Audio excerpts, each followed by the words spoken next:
JP, ano ba yung rutang dadaanan ng parada ng mga atleta bukas?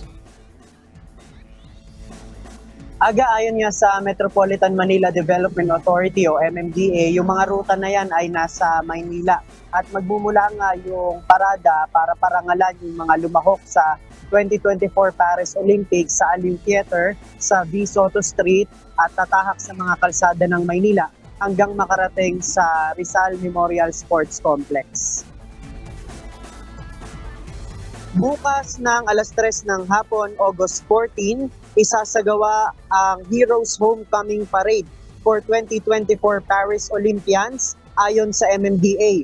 Mula sa V. Soto Street, dadaan ang parada sa Rojas Boulevard at saka sila hihinto sa Luneta para tumayo sa bantayog ng national hero na si Dr. Jose Rizal.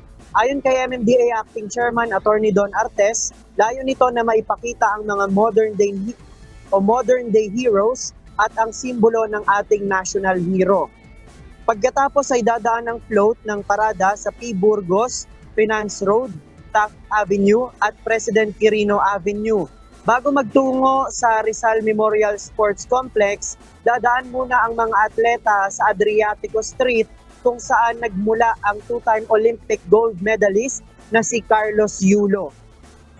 Ayon sa MMDA, maaaring tumagal ang parada ng 45 minuto hanggang 1 oras. Walang ibang papayagang sumakay sa float, kundi ang 22 atleta lamang. Hindi rin magagawang makipagkamay ng publiko dahil mataas ang float na gagamitin. Nasa 300 MMDA personnel ang ide-deploy bukas para magmando ng trapiko at maglalabas ang ahensya ng listahan ng mga alternatibong ruta sa kanilang social media accounts para sa mga motorista.